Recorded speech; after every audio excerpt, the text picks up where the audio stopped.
Okay, we're back. Hey guys, what's going on? Hey, what's up, guys? How are you? Hey. Good morning. Yeah, Good so morning. we want to welcome all the listeners to episode 17 to the A is A podcast, where we believe truth is a cornerstone to your success. We have a really cool topic today we're going to dive right into with our training, how each of us trains on a weekly basis, and give you a little bit of an insight, into what we're doing behind the scenes. So, yeah. That's right. Yeah, for the listeners who follow along with each episode, last week we did our What I Eat in a Day episode.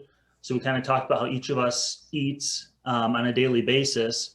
And the fun thing there was seeing how, we all try to strive for health, but we eat very differently. I mean, the way that Ricky eats compared to Josh, compared to me, we all have very different approaches, but they all work for us. Mm-hmm. So I thought now doing like a how we move in a day or how we move throughout the week kind of episode would be really interesting to, again, we all have what works for us, and it's going to be cool to see the similarities and differences between all of our approaches. I'm curious to see like the similarities and differences in terms of volume, frequency, intensity, our goals, the different hobbies and things that we do throughout the week, why we do what we do, how much we rest and recover.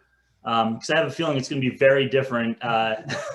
And listeners, people who are not into fitness too much might think that, anyone in the fitness world or anyone who tries to stay in shape does everything the same way. Like there's a right way to do it, and that's just the right way. And I think there's a lot of different ways that you can be healthy and be active and be in shape and hit your goals. And I think we might see that today. Yeah, and I get excited about this topic because of like what you just said, Andy, with people listening in, seeing how many variations of training there are out there and options for people, that it doesn't need to be the standard 3 days a week, bodybuilding, the generic routine. It could get very creative, and I think we're gonna sort of highlight some of that, and so give people some ideas. Yeah, I think so too. You guys might carry this episode a little bit. It's funny because I believe you guys do a little more training volume than I do, at least maybe in terms of more intense workouts and stuff. It's kind of like last week, Ricky. You were the one who I was thinking you wouldn't have as much input because you only eat like once a day. We were talking about like what we eat in a day, and I'm like, well, Ricky's going to chime in for his one meal. Yeah. I'm kind of like that with the fitness. I think maybe you guys have a more frequency than I do. Maybe not. We'll see how it goes, but it'll be interesting to see. But I thought maybe we'd start off just by saying like, generally speaking, like how many days per week you train and maybe like what your training goals are. You could throw in how long your sessions are if you want to, but just how often a week would you say that you guys are training? Yeah, Ricky, go ahead. All right. Well, I say I train probably 6 days a week. Okay. And that's in the gym? In the gym, 6 days a week. And my workouts are somewhere around 45 minutes to an hour and 15 minutes, depending on what I'm doing. So we're talking like 6 hours a week, up to 7 hours a week. Yeah. Yeah. I'd say right around 6 hours a week in the gym. Gotcha. Okay, cool. And that's working on what? Like, what are the goals there? So for me, I do a lot of strength training. Okay. Because that's just what I like and that's what I enjoy. And I found that that's what works best for me. Yeah. I've always been naturally a very skinny and small person. And I found that strength training and doing essentially like full body 6 days a week is what really helped me the most to develop. Okay. Well, you're doing it right because you say that you're a naturally small, skinny person, but you're the biggest out of all three of us. Yeah, exactly. Biggest and most muscular and strongest of the three of us. So. Yeah, but I think you guys are a lot more cut and, Yeah, well, for the people listening that don't see us and they're listening, like you're what, 175? Yeah, right? I'm 178 right now. Yep. And what's your height? My height is 5'8", 5'9". Yeah, so you're far from small and skinny. Right. But when I graduated high school being 110 pounds. Yeah. So. Yeah. Sure. Change, yeah. And that 178 pounds, you said 178? Yeah. Yeah, that's mostly muscle. Yeah, I would say that's quite the change from high school. Yeah, right now I would say I'm at about 17% body fat, and I'm hoping, with the help of the Easy Fit Challenge to get down to about 13%. You think you're that high, Ricky? I mean, that's at least what my scale says. Well, I can test that for you. Oh, okay. Yeah, personally though, I think I'm more around 15, and I'm just hoping to get down to the 12 to 13 by the end of the challenge. So, Really? Okay. All right. So for people listening, yeah. So Andy, me and you, same height, 6 foot, right? Mhm. Just touching on 6 foot. We'll say 6 foot because it sounds better. Will fluctuate from like 162 to 168. Yep. mhm. Right around 165. Yep. Yeah, I hover really comfortably there. The last in-body test I had, I was at, I think, 6.8% body fat, at a body weight of 165. So whether that's accurate or not, I'm not sure, but maybe 8%, I would say, maybe. Mhm. Andy, where are you? You're 165 body fat. Oh, I don't know. I would, if I guessed, I'd probably say like 8% to 8 or 9%, something like that. Yep. Mhm. I don't measure body fat percentage, but yeah, I weigh 165 and I'm pretty lean. Do you Yeah. think that in-body is accurate? Do either of you know about that machine? Never used one. Couldn't tell you. Yeah, I've never used it either. Well, John, my good buddy there at CrossFit Mohawk Valley, That's right. Yep. they have one. They just purchased their second one, and it's a very expensive machine. That I get from what I've read for reviews and the feedback he's given me is very accurate. Mhm. We should all go do that. I do want to. We mentioned it before. I think when the three of us talked, but I'd be curious to see like, I don't know, like I think we'd have to see more people on that to see if it was accurate or not, Mhm. But yeah, And- that's the only time that I did my body fat in the last 10 years. So Yeah, and I mean, I would say, my body fat percentage being higher, and I definitely know my body fat percentage is higher than both of you, you guys, but I actually like it to be a little higher whenever I lift, because whenever I lift heavy, it actually helps me lift heavier. Mhm. And because mass moves mass, even if it is fat. And so I actually like to have a little bit, and it gives me more energy at the gym. I feel like if I was as cut as you guys, it actually doesn't help me, I guess, lift heavier. Yeah, there's a fine line there where sometimes people focus a little too much on trying to lean out, and it does take away from their performance, their ability to gain strength in the gym and to do those really intense strength movements. Mm-hmm. So there's definitely, you got to decide what your goal is. And if you want to maximize it, then sometimes you have to let something slide a little bit. Like your waistline or something. Yeah, exactly. You can do everything all at once. If you want to get if you really want to get maximum results in one area, that's kind of where you got to place your focus. Mm-hmm. Yeah. How about you, Josh? Like how many days a week are you training now? Right now, 5. 5? So And are you calling that is that gym sessions or is that other stuff also? That's everything. So Okay, gotcha. yeah, I'll have sometimes a 6-day out there. So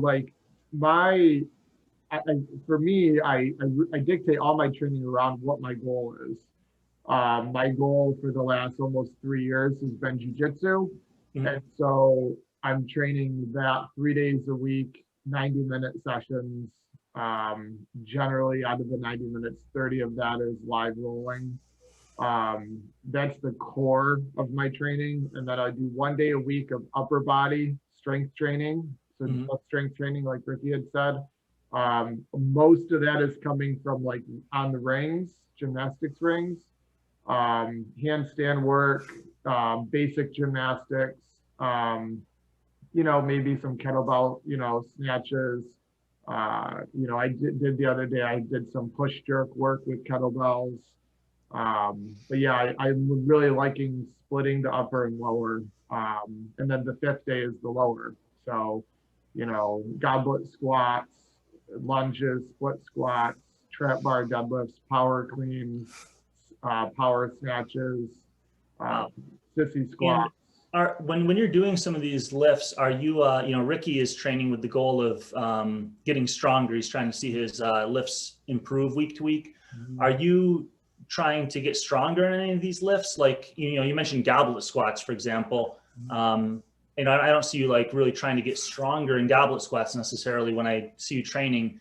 So are you doing some of these things to get stronger? Or are they just in like maintenance mode, things that make your body feel good? Like, why are you doing some of these things? Yep. So that's a really good question. With my lower body, it's definitely more prehab training for jujitsu, like knee resiliency, mobility, overall, just, I guess you could call it basic strength. I'm not interested right now in putting the effort into increasing my squat numbers because I just don't have that right now. But definitely like a weakness for me is quad strength because I'm very posterior chain dominant. And so I have to focus on activating my quads to protect my knees. And so I'm doing a lot of training for that in my lower body. Now my upper body, there's a few different goals that I'm sort of just having fun with. I just started training for that one arm chin up again. Yeah, I noticed like 2 weeks ago or so, you began that again. Yeah. Yeah, because my prior project was to get back to doing full depth handstand push-ups. And I hit that. And so now I'm just sort of going to back off that and go towards maybe seeing if I can get back to the one arm chin up. But those are not like, I don't spend much energy or time on it, obviously, because I'm training it 1 day a week. But yeah, upper day, 1 day a week, lower day, 1 day a week, 3 days of jujitsu. And then the 2 rest days probably aren't true rest days. Like I'm, walking, hiking, maybe a bike ride in the garden, pretty active. Okay. Yeah. So we already see some differences where Ricky's doing, I think you're pretty much all lifting weights, right? For the most part in your training. And Josh mentioned already a whole bunch of gymnastics rings work and body weight, like handstand push-ups and things like that. So there's a little bit of a difference in terms of our modality there. As for me,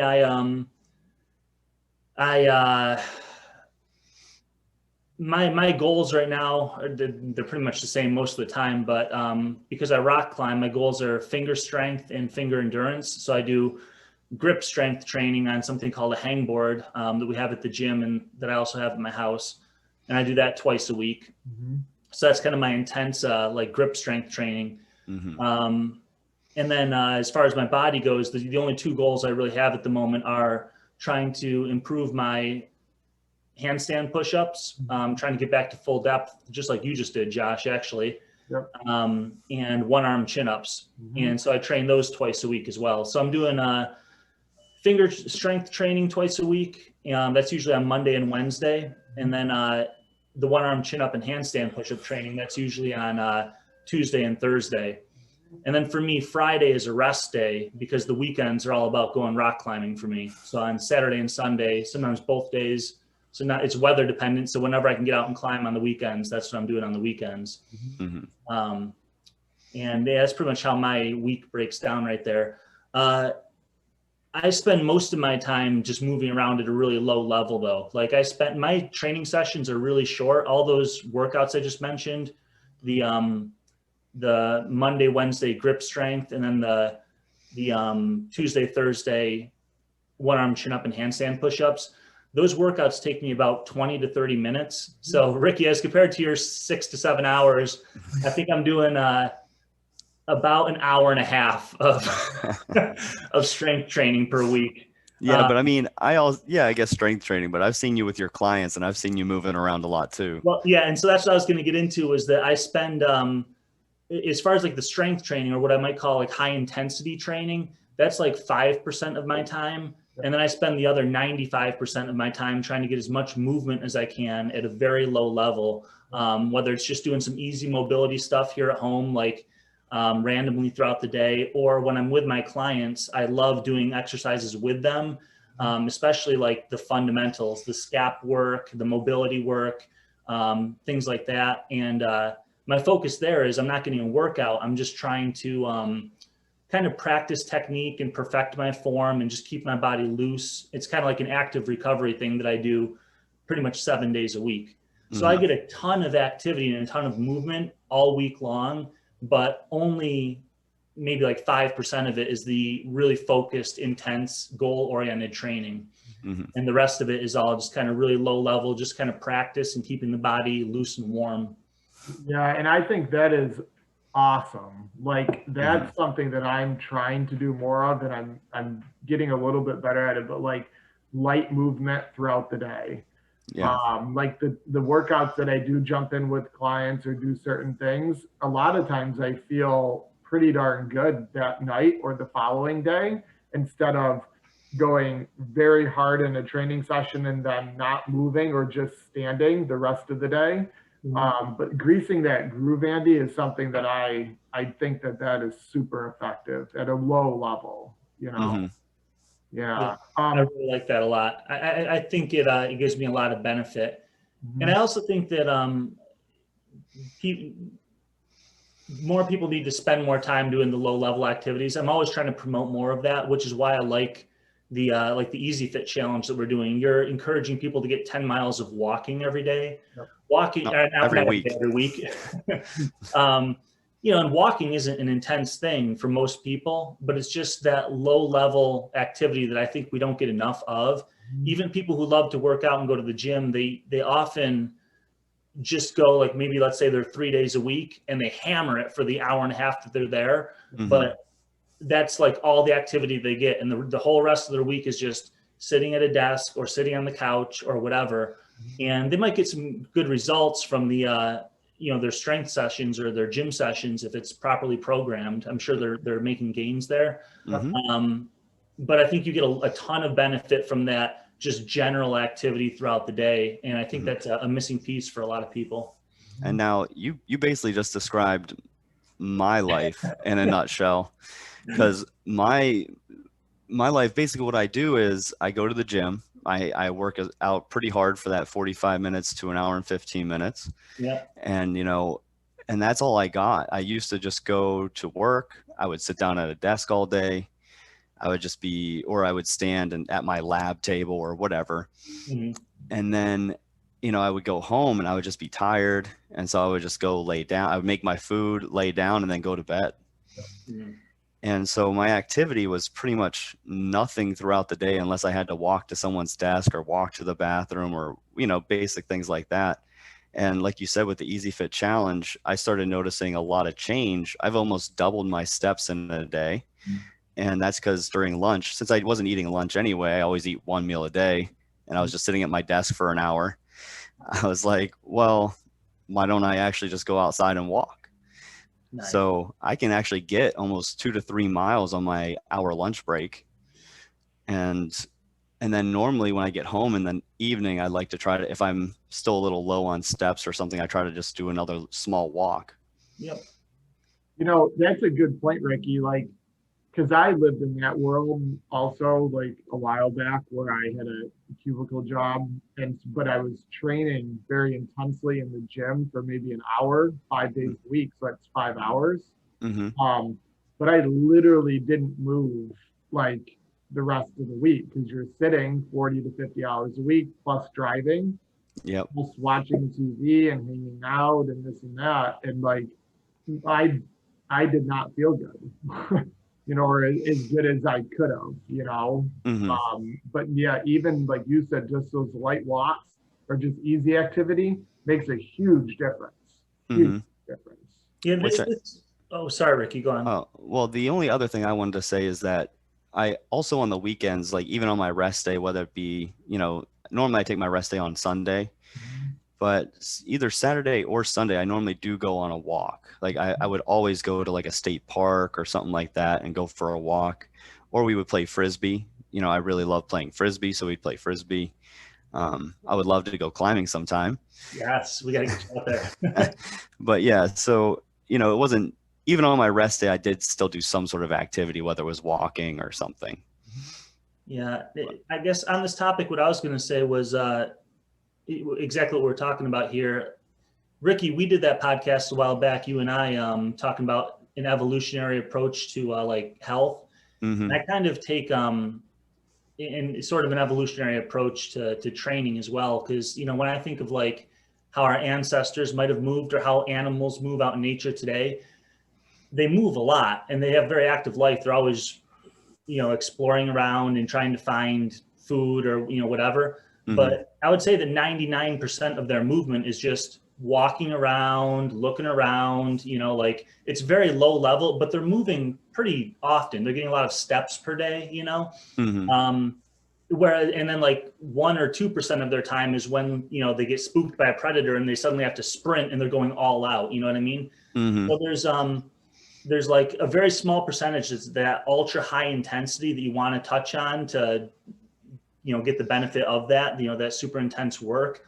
But then you don't want to neglect that other part of your day that's supposed to be pretty generally active. And that's kind of the approach that I take is the whole, like, you imagine a hunter gatherer just kind of like generally doing like gathering all day, picking up sticks and rocks to build a fort or a house or whatever, however hunter gatherers live. But then like on occasion they have to like sprint after, some prey or lift something very heavy and carry it back to camp, or they get into an emergency situation, like I kind of, I didn't intentionally structure my training that way, but it kind of developed into that over time. And it makes sense to me from that evolutionary perspective. I think it's kind of consistent with our DNA to have that sort of breakdown. Yeah. That's why, like, so I like what you're talking about with like the desk job, how it kind of, you have your brief intense workouts like in the gym, but then you're having trouble getting that low level in. And with some of my desk job clients, I'm always trying to encourage them, like every 30 minutes, if you can, get up from your desk and do 10 air squats, and that's it. And then go back to your desk and keep working. 30 minutes later, get on the floor and do, 10 or 15 scap push-ups and a few like easy cat cows, to make the spine move a little bit. Then go back to your desk and keep working. Get up and just go walk down the hall and back, and then, go back to your desk and keep working. I think that's a change that a lot of people could try to make in their day, and it would make a big difference. Sure. Yeah, I agree, because that's exactly kind of what I started doing now is because I really wanted to get my steps up. So if the weather outside's not so fair and I only can I don't want to be soaking wet at my desk in my dress clothes. Right. I was like, well, maybe every hour I would go and take a walk around our facility. And it's a very big like manufacturing facility that I'm in right now. And so it's like, I think it's almost 500 steps every time I do a walk around. Okay. And yeah, if I did that, for the 8 hours that I'm here, that's 4,000 steps. Yep. Yeah. And I definitely agree with that whole thing that you said with the whole moving throughout the day and that low level activity throughout the day, because I think there have also been studies where breaking up your walking is actually more beneficial. Like they did a study where a certain group of people did, I don't know the mileage, but let's say they did X amount of miles at one time during the day. And they had another group of people that did it 3 times a day. And the people that did it 3 times a day actually had better results than the one that did it once. Yeah, it probably just prevents your body from getting into like too slow of a mode, shutting down completely, like when you're sitting for 8 hours straight, if you can at least every couple hours make something happen and not let your body dip to that ultra low level of we're just doing nothing. How about any hobbies or anything? Ricky, you mentioned like you'll play Frisbee on the weekend, go for like a walk on a park. For me, my weekends are going to be rock climbing. That always involves, a hike into the cliffs. Sometimes it's like a mile or 2 hike in and out. So that's my kind of hobby or sport on the weekend. The other thing that I do is I've gotten back into running now that the weather's gotten nice, and I'm just I don't really count that as a workout because I used to run a lot, marathons and stuff like that. And now I'm going for like a 2-mile run on, a random afternoon. And then a couple of days later, I'll do a 3-mile run or something, but I'm slowly kind of increasing my mileage there. And that's just easy, fun hobby activity for me. Josh, for you, it's jiu-jitsu. Is that the main one? Yeah, I would say, jiu-jitsu for sure. And then like you climb obviously much more than me, but when I can get out, I love to get out climbing, generally with you and Jesse. You guys do a lot of hiking too as a family. You go down to like the towpath and stuff, and we Yeah, I would say from May right through the fall, we're probably hiking 2 to 3 nights a week, Hmm. 2 to 4 miles at a time. So yeah, we do quite a bit of that for sure. I like open water swimming when I can get to it. Swimming in the Adirondacks or, local lakes. I really enjoy that. This year, I'm actually starting a personal challenge with myself called the Adirondack 47er. So you have Oh, that's right. You told me about this. Yeah. so you have the 46er, which is the hikes, right? Yeah. So for the people who are listening who aren't in New York State, the Adirondacks has the 46 high peaks, which are all of the mountains in the Adirondacks that are over 4,000 feet. So if you climb all 46 of those mountains, then you're an Adirondack 46er. But you're talking about something different, being a 47er. And what is that? Yeah, that's accumulating 47 open water swims in the Adirondack Park that are 1 mile or over. And they all have to be in a different lake, right? So Yep. you have to find 47 different lakes throughout the Adirondacks. Yep. That's so cool. So for me, this is obviously like a lifelong project. Like Yeah. I've done quite a few open water swims in the Adirondacks through the years, but I've never kept track of them. I've never kept track of maybe specific distances and routes and stuff. So this is the first year that I'm going to start doing that. And my goal is to do like 1 to 3 a year.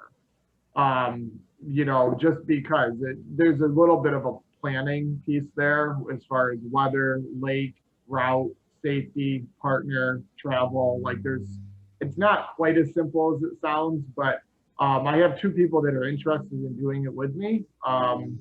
And so, yeah, I think the goal with that will be whether it's a kayak or a canoe will be one way out, and then we're switch. So then the other person spots the other person back. Because the open water to me is very intimidating. Very so. Well, you're a pretty good swimmer at this point. You trained it a lot last year, and Yep. it shouldn't be too intimidating anymore, I wouldn't think. But Well, I don't know. It's weird because like I've done a decent amount of pool training too, and so when you can see the bottom of the pool and your marker for where you are, that is definitely a form of peace within yourself. But when you see black every single time that you're under, and then you see the sky, black sky, and you're way out, like I don't know. To me, there's a instinct there that says, you got to have your shit together. So Yeah. And then when I think of you, Josh, with the the low level activity and kind of the general moving throughout the day, I think a lot about like yard work and stuff too. I mean, in the wintertime, you're out there, you love shoveling by hand. You don't have a snow blower. Nope. You're out there, you're out there shoveling. And now that it's summertime, you're in the garden and you're working on the farm stuff, and Yep. you're always carrying rocks and building some new patio or something, building a new deck. Yep. This is the time of year that I always get some kind of tennis elbow or tendonitis because it's too much grip work, But yeah, I enjoy that. I'm outside, especially when it's nice out, as much as possible, doing some kind of manual labor. I never want to disconnect from that. I think that's somewhat of a skill set in itself to be able to do a 4, 5, 6, 8 hour job physically, not gas out, and be strong doing that. So yeah, my dad taught me that. And so for me, my main focus as far as like my sport and hobby is the climbing. I do that on the weekends. Yours is jiu-jitsu. How often are you doing that? And like, what do those sessions look like? So how long are they? How intense? Yeah, 3 days a week is my average. Like I said, 90-minute sessions, and how they break down is maybe 10 minutes of basic conditioning specific to jiu-jitsu, like shrimp work, framing, rolls, different things. And then we will drill a technique for 45 minutes. And it could be a series of one movement to a whole circuit of combinations, to, we could say, like a takedown, to a guard pass, to a submission. And then we drill that over and over and over. And then from there, we will get into a normal training day is 6 rounds of 5 minutes of live grappling. with maybe a 30-second to 1-minute break. So you have two people, they fist bump, we go, and then you have 5 minutes to, roll essentially until someone taps out. And it's not competition level probably in terms of intensity, but it's high. Yeah, you gotta be pouring sweat during all this. I mean, yeah, I'll lose. Competition, that's still hard work rolling. Yeah, I lose like 4 to 6 pounds per session of water, to where you can wring out, your training gear. But there's a piece like with climbing, where you adapt to the stress and you adapt to the condition. And so newer people will come in and within 1 or 2 rounds, they're done. Like they sit out and they watch, which is fine because they're getting used to it. But you get adapted to breathing, when to hit the gas, when not to hit the gas, what positions you can recover in. And then you learn to survive those 30 minutes, I'm doing that 3 days a week. Okay. So about 15 to 18 live rounds a week. So it sounds like you work out, look, Ricky's doing 6 days a week of pretty intense training, the strength training, they're an hour session or more. And you're doing, if there's 3 jiu-jitsu practices and then was it 3 strength training days? You're doing 6 days a week of, 2, okay. So you're doing 5 days a week of pretty hard training. How do you guys balance recovery with that then? Like, how do you make sure that you're recovered enough? That's, for me, that's the hardest part of all of this. Okay. Because recovery is, I'm not gonna lie, is wicked hard. Like, the being sore, eating enough, sleeping enough, stretching enough, and Ricky, you're nodding, like, and I know this, but like recovery, my brain wants to go 7 days a week, 4 hours a day. Like if I could do that, I would do that.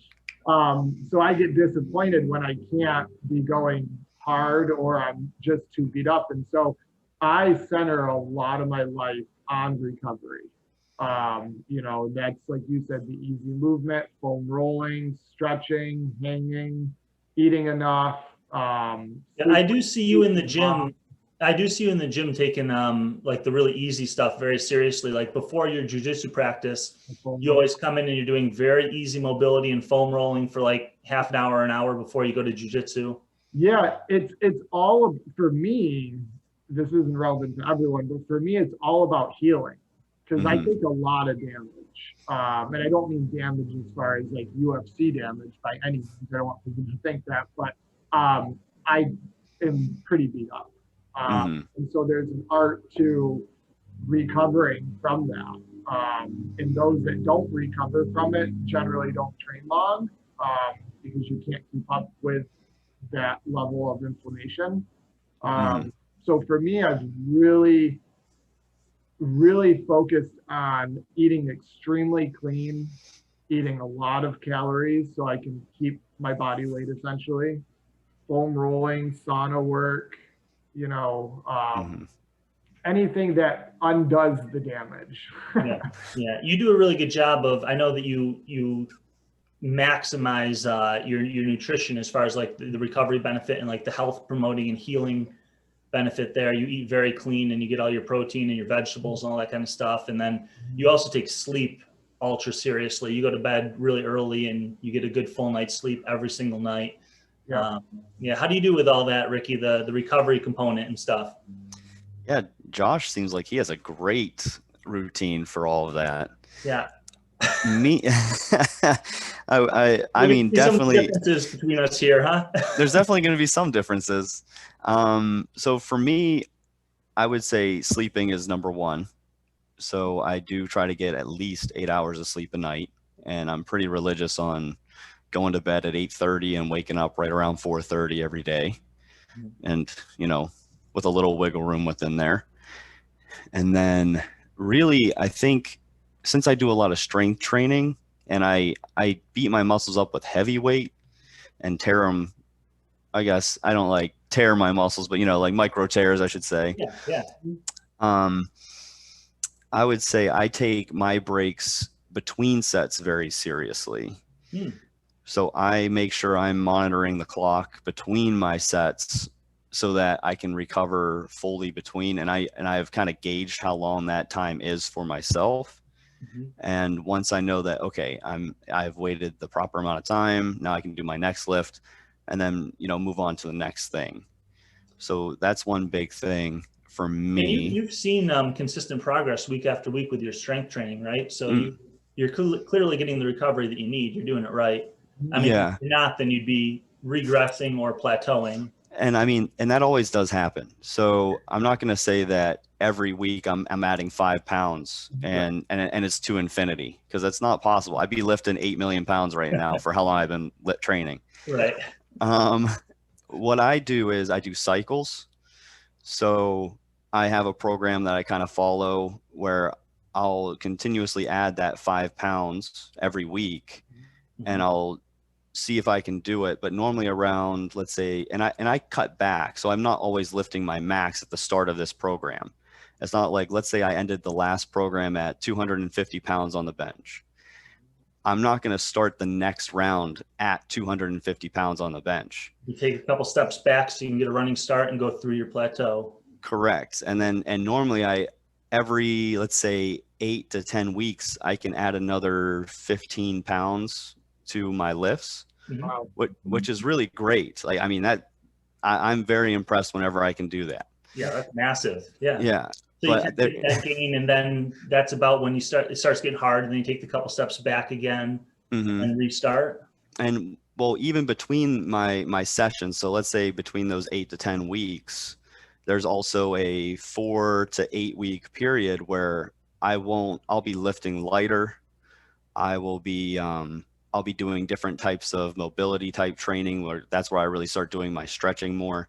I also want to say I do use a foam roller quite often as well, normally after or later in the day. But yeah, so like right now I'm in a 4 to 8 week period, depending on just how my body recovers and how I feel, where I'm still doing things like Bulgarian split squats, because I still want to, but I'm trying to work out my imbalances. Like, I found out my left leg was much stronger than my right. And so that's kind of helping me with that. I'm doing like, push-ups and one arm push-ups to try to work out any imbalances in my push-up a bit or my bench press ability. And my other really big lift I focus on there's two. There's deadlift and bent over row. And I also do shoulder press, but that's not like one of my major lifts. I would say deadlifts and bent over rows are the other two that I kind of work on, and I just do other rowing abilities during this time. And also, I guess I also focus a lot on pull-up strength. So during my heavy lifting, I try to do heavier and heavier pull-ups, and so I say weighted pull-ups, I should say.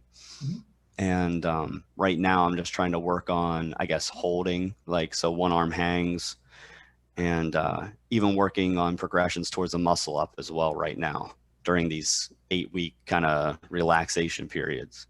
Nice. Ricky, that's awesome. Do you do any aerobic conditioning? I mean, besides like playing Frisbee or... Well, no, that counts for sure. So, okay. So Frisbee, is that weekly or monthly, or how often is Frisbee? So I try to go weekly. Okay, wow. Okay, yeah, that's a phenomenal workout. It is. It's essentially like short sprints. Yeah. But it's over. I think we play for almost an hour and a half to 2 hours. Wow. Do you play Ultimate Frisbee or? Yeah, I play Ultimate Frisbee. I love Ultimate Frisbee. Anytime you guys want to play, let me know. There's a session that I have on Sundays, and there's a session on Mondays, and I can choose whichever ones I want to go to. So, nice. Cool. Yeah. So yeah, don't downplay that. That is a smoking workout. Like, I did a little bit of it in college, but nothing probably at your level. But an hour and a half to 2 hours of that I would definitely say that's aerobic conditioning. Yeah. Otherwise, I would say my aerobic conditioning is not there. But yeah, and I would like to get back into climbing, because I still have some passes at the climbing gym in Syracuse. but I just haven't gone ever since, you know, the whole pandemic thing. So Yeah. Yeah. So Andy, I want you to dive in. I know you're very humble with your training and climbing, and you know, I want people to know what a climbing day looks like for you. Because yeah, as far as whether it's the hiking, the hours on the wall, the distance of the wall, like I want people to sort of get an idea of like, because you say, yeah, I climb for fun on a weekend and this and that, but when I go, I'm trashed for like 2 or 3 days after. I'm going climbing the next day. and then you go climbing the next day. So like, yeah, just give us an insight into a climbing day or weekend. So if I have a really nice weekend where Saturday and Sunday both look good and the weather is good, and you know, I can get out both days. Well, yeah, so you've been out with me a few times. You know, we're gonna leave the house at, you know, 9 in the morning or whatever. Hopefully, getting a good night's sleep because it's gonna be a long day. Get up into the Adirondacks around like 10 a.m. or something like that. Sometimes it's a hike, you know, with a 50-pound, 60-pound hull bag, carrying all my ropes and my gear and my climbing shoes and snacks for the day and all that kind of stuff. You know, I got that on my back, and then you're hiking sometimes 45 minutes or an hour uphill to these cliffs that are out in the middle of nowhere, in the middle of the woods, you know, usually a mile or two from the nearest road. So by the time I even get to the cliff that I'm going to climb at, I've already, you know, maybe hiked a mile or a mile and a half with a 50-pound bag on my back, dripping sweat. So I get to the cliff, I have to put my stuff down. I'm exhausted already. I have to sit down and like probably eat a snack and have a breather. And the day hasn't even begun yet. And then can't wait to go. Yeah. It's gonna be a blast. And then you know, these cliffs that we climb are usually going to be around 100 feet tall or so. That's kind of about the standard. And it takes maybe anywhere from 10 to 15 minutes to get to the top if you're moving at a pretty good pace, you know, when you're climbing. So I'll climb maybe hopefully 5, 6, 7 routes over the course of a day, which is going to be like 5 or 6 hours. And what that looks like is, you know, you climb a route, maybe it takes you 15 or 20 minutes or whatever. You come back down, you rest for 20 or 30 minutes, then you climb another route that takes another 20, 30 minutes, you know, 20 minutes or whatever it is, come down and rest for another half an hour. And I just kind of repeat that over and over again until I've had a good full day. And usually we're out there for, geez, Josh, last time we went climbing, we were out there from maybe 11 a.m. until about 7 p.m. was it? Yeah. It was a long day. It's like 8 hours of climbing. And there's a lot of rest in there because you need to recover between each climb. But even when you're resting on the ground, you're still either belaying a partner or you're hiking around to go to another cliff or something like that. So you're just moving all day long. I'd say like, even when I'm at the cliff, I probably get in like a mile or two of walking just between different routes and things like that. And then at the end of the day, of course, you have to pick up all your gear, pack it all back up. You got that 50-pound pack on your back. You have to hike out a mile or two. So yeah, climbing day ends up being, if I get a good long day in, we're talking about an 8-hour day in the woods from car to cliff and then back to car again. Yeah. And so, yeah, I wanted people to hear that because like, I remember when I first started climbing with you, like maybe 5 years ago, just the hike out, I would laugh and be like, oh my God, like that was a workout. And we haven't even started the day. And I've gone through a protein bar or two and I'm soaked in sweat, my jacket's in my backpack, and I get out there and I'm not carrying the 50 or 60-pound backpack. I'll be very clear with that. I'm carrying maybe a crash pad or a backpack. I'm not carrying ropes and carabiners and all that. And so, and then, yeah, like you said, these routes, 10 to 20 minutes on the wall, are, you know, how do I put it? Let's just put it this way. The intensity is high. It's a wrestling match on the wall. That's how I attribute it to. And actually, there's a lot of jiu-jitsu guys that climb and climbers that do jiu-jitsu. And so they talk about that a lot, that it's a wrestling match. You're talking, we're not hanging on like tree branches and shit like that. This is fingertip, toes, like Mm-hmm. tippy toes, Mhm. and you're slowly crimping your way up. Sheer faces or overhangs for a mammoth 10 to 20-minute battle. And you take falls, your adrenaline's high because of certain moves. And then, it may sound as a non-climber that 20 to 30-minute rest is a long time. Let me tell you that is not a long time Yeah. at It takes all. all that time when you've done one route that took you maybe 15 minutes to get to the top of, you get down to the bottom and your forearms are blasted because you were holding on so tight. Your calves might be tired because you've been standing on your toes on all these little footholds and stuff. And Yep. you need Mm-hmm. that half an hour to maybe even an hour to just sit around at the base of the cliff before you can do your next climb. Absolutely. And then you have to get amped to do the next climb, right? Or in your belaying or scouting something different. Like it's a big day.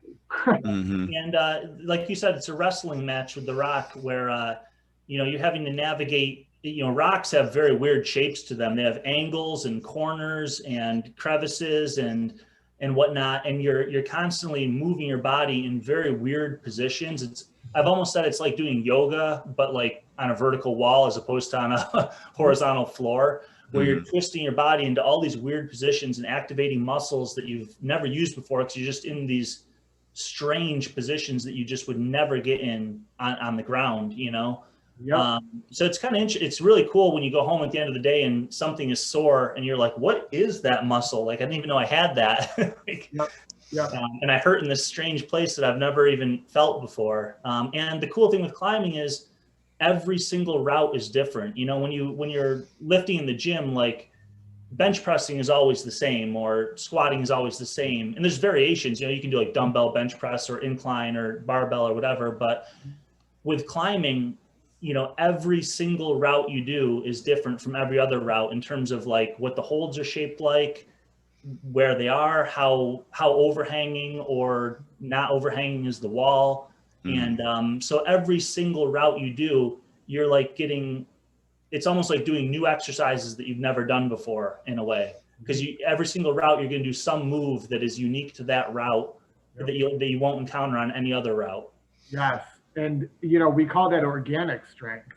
Mm-hmm. At the gym a lot. And grappling is a form of organic strength. Like it's a non-linear, right, non-planned movement that, dancing is organic strength. Like, any kind of manual labor, like that is a form of strength that is very hard to develop doing maybe the standard type protocols, that gyms will call for. But I think if you can have both, that's great.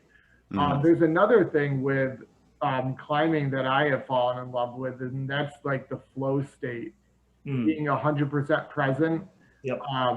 Because it's impossible, literally, to have your mind wander. Yeah.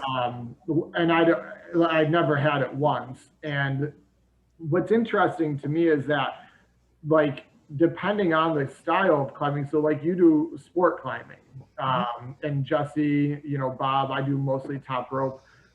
There's consequences with sport climbing for people listening. That's where you're clipping into your protection on the way up. Mm-hmm. And so if you are 4 feet above your last clip in, you have an 8-foot fall. Yep. And if you're 65 feet in the air and you miss what you thought was a good hold and you fall, which happens all the time. Yep. Which happens all the time. There's a consequence. It's not, you're not getting injured, but hopefully in 99% of the cases, but it's an 8-foot fall at 65 feet in the air. And that is what do you call it? That's a whip, right? Yeah. That's so a whip. Yeah. So there's a lot of energy involved in the focus and placement of methodical movement that has no margin for error. It's not like you sort of missed it and hung on and flared off like Cliffhanger and Sylvester Stallone, and you just fall. Yeah. And, there's a lot of energy that goes into that. The mental piece is great. Yeah, like you said, there's a lot of energy that's involved there because you can't mindlessly go through it. You're paying very, very close attention the whole time, and there's a problem-solving component where you're up there on the wall and you're constantly looking up, trying to figure out, how am I going to get through this next section? Like, which direction do I go? So you're constantly making decisions and then second guessing your decisions. And so your mind is very active too. And that's tiring in its own way. So you don't just get a physical workout, but you get a mental workout as well. And which is why it makes it so engaging and puts you in that flow state. And I don't think you ever, unless you're Alex Honnold, I don't think you ever become numb to the fact that you're going really high on an overhanging or vertical cliff, being held by was it 20 millimeter rope, 26? What's the rope? 9.8 millimeters. So 9.8 millimeter rope, and that's what you're on. And so I don't know. To me, 5 years in, I'm still like, I wouldn't say very nervous, but I'm very alert. Let's put it that way. And I think there's a good benefit to that. Okay, so I was going to talk about my climbing experience, which is not anything like yours, where I go to a cushy gym that's air conditioned and I just walk in with my stuff and my walls are right there. It's awesome. But you like you said, you don't really get over that fear factor of going high. But I found that when I was top roping and I had someone that was like belaying me, like I actually did kind of get over it to an extent, because I was like, okay, I'm going to try this riskier move. I'm going to try this riskier thing and see if it works. And I can also see my holds versus in the real world, you don't really see these colorful holds in front of your face. So I'm like, oh, I'm going to try to do this, like, push, jump and up to the next one. Right. And, I miss and I fall and I'm like, oh, well, my guy caught me. But I really like the bouldering. So when I'm in that type of setting, the bouldering is really where my mental focus was like on point. Everything was on me. And the higher you get, like there's some, it's not as high as, 100 feet or whatever. I forget what the actual height is for bouldering in a gym. It's up to 15 to 20 feet though. Yeah, it's pretty high. And I try to do, harder routes if I can. And I remember getting up to one of them and I was so close. I was like one hold away. So from getting to the top, and I'm like, I got this. I was like, I'm done. I got this. I see it. I totally can do this. And of course I pull up, I go to grab it. My hand just goes, nope. And I just, fall. I fell the entire length onto those pads, those crash pads. And, that was, it could be a jarring impact, from 15 feet up or whatever. And it's one of those things where you're just not ready for it. It can happen at any time. Like I thought I had it, I thought I was going to be good to go, and out of nowhere I'm just plummeting to the ground. Yeah, so it definitely keeps it exciting. It's a fun sport for sure. I don't know too many people who try it and don't enjoy it. I think that's why it's just exploding as a sport lately. Yeah, in gym climbing, Ricky, I think that we gym climb, it's phenomenal. It's awesome. I actually recommend that for most people. Yeah, the same gym you're talking about, Ricky, I go there in the winter when it's too snowy and we can't climb outside. So Andy, I have one more question for you and the viewers. I think it'd be interesting for them to see is describe your hangboard workouts. You do 2 a week. A hangboard is a device that you hang over a doorway, essentially, with small holds ranging from 7 millimeters upwards of 35 millimeters. Exactly. Okay. Pretty much. So what's the workout look like? It's almost like a pull-up bar that you put over your door, like you said. But instead of being a pull-up bar that you can wrap your whole hand around, there's various grips that you can hold on to with your fingertips to try to make your fingers stronger. And like you said, there's very small holds, 7 to 10 millimeter, where you can only get just barely your fingertips on. And then there's bigger ones that, where you can get up to your first or second knuckle onto the hold. So it's a little easier to hold on to. And the 2 workouts that I'm doing right now, one is to maximize my finger strength. And what I'll do is I'll put a weighted backpack on me. And right now I'm using 100 pounds in my backpack. And then I'll hang for 10 seconds on an 18 millimeter edge, which is a pretty small hold. And so just hanging for 10 seconds from that 18 millimeter edge is just, that's about the maximum amount of time that I can hang on with 100 pounds in a backpack. And then I'll do that, and then I'll rest 3 minutes and do it again. And I repeat that 10 times. Okay. So that's a half an hour workout. I'm doing 10 hangs with this really heavy weight on me, just getting my fingers stronger at being able to hold on like with maximum intensity. Yeah. The other day that I work out is my endurance workout. And for that one, I'll use the same small holds, the 18 millimeter edges, or sometimes even 10 millimeter edges for this one. But now I'm not using any weight. I'm not putting any weight in a backpack. It's just my body weight. So it's much easier. But now what I'm going to do is start a timer, and I'll hang off those holds for 7 seconds. And then I'll drop off and I'll rest for just 3 seconds. So a very, very short rest. And then I'll get right back on and hang for another 7 seconds. And then come off for 3, and then get right back on for another 7. And I keep doing that for 1.5 minutes. So it's 9 hangs at 7 seconds a piece with like just very brief 3-second rests in between. And then at the end of that 1.5 minutes, I'll rest for 30 seconds, and then I'll do that again. And I repeat it 4 times. So that ends up taking me, what is it? It's, let me think. It takes about 7.5 minutes to complete, because it's 1.5 minutes, rest 30 seconds, 1.5 minutes, rest 30 seconds. Yeah, I do it 4 times. And that's your work, and that's your whole workout. It's the whole workout. Yeah, it takes, I mean, with warm up and everything, because I'll warm up my fingers beforehand for 5 to 10 minutes. I mean, the whole workout will take me 15 minutes to perform. So that's an interesting thing with us, is that my workouts tend to be much shorter than yours. I do something that's really intense, but it's a really short amount of time. And then I'm just into recovery mode for the rest of the day. Yeah, and I've done those workouts many times myself for grip training for jiu-jitsu, and for me it carries over really nicely, and those are amazing. They are very effective. Yeah.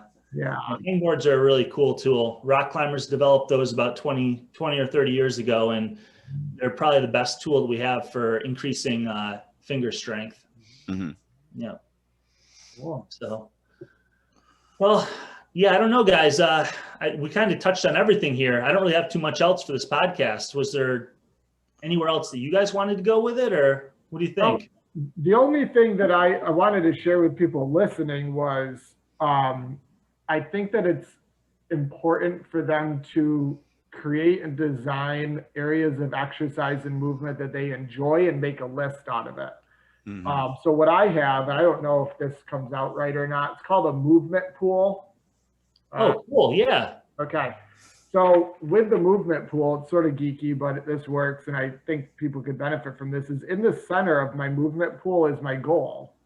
And so for me, it's jiu-jitsu. And so I have around the movement pool things that I can choose from as far as where I'm putting my energy to improve upon that goal. And so like on here, I'll have, swim, mobility, and then the different kinds of mobility, like power monkey fitness, gymnastics bodies, Ido Portal, free diver breathing routine, rock climb, bike, strength train, kettlebells, map training, tension sets, energy systems. Like I have it all laid out for me specifically, and you can go as complex or as simple as you need to, but I think it is important, instead of someone just aimlessly guessing at something that to do and then not want to do that, it would benefit them to come up with a list of things that they do like to do. And then whether it's 3, 4, 5, 6 days a week, choosing from that list based on weather, energy, recovery, attitude, stress levels, what they want to do. And it sort of takes the pressure off saying like, oh, it's Wednesday at 5 and I've got to go to the gym. And like, you don't have a plan, you don't have anything set out. And you don't need to be a coach to do this. Like it can be quite simple. So I just wanted to share that with people. No, I like that a lot. I mean, we talk so much about trying to be clear on your goals and like, what are you training for? What are you living for? What is it that you want to get better at? Or what is it that you want to you know, what activity enhances your life that you want to really focus on and dedicate yourself to. And it's worth taking that time to, you know, at the center of my movement pool would be my rock climbing. And then it's all the little things around that that kind of support that, or that I also get enjoyment from as a rest activity or whatever. And I just kind of, like you said, pick and choose through that, because, you know, one week might be different from the next as far as my schedule, or when I can go climbing, or when I can go to the gym or whatever. But to have that kind of general framework of your movement pool, and then just kind of stick to that as a general framework, even if you have to like kind of vary up from week to week, you know, what things look like. That's a really great way to kind of approach training, I think. Yeah, they can have included in that, and I have it on mine, but like, depending on what their goal is, like activities that aren't necessarily directly related to movement itself, but you're still moving through, what I think of it as is moving through an activity. So I have on here cooking and eating. So like maybe that day, my movement pool choice is a lot of healthy cooking, and I'm going to eat a lot of good healthy food, and that's that for the day. I have on here like sunshine, fresh air, sauna, you know, manual labor, massage. Like, you know, you just pick and choose. And again, it benefits the goal. So yeah. Nice. Right. Cool. That's good. Nice. I love it. That was a good wrap up. I like that. All right. Cool. Well, I guess we're signing off. You know, we ask everyone to subscribe to YouTube channel, you know, or whatever platform you're listening to this on.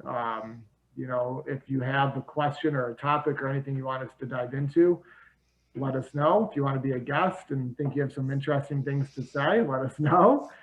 That would be cool too. If you're looking to become a client, send us an email, info@co-movement.com.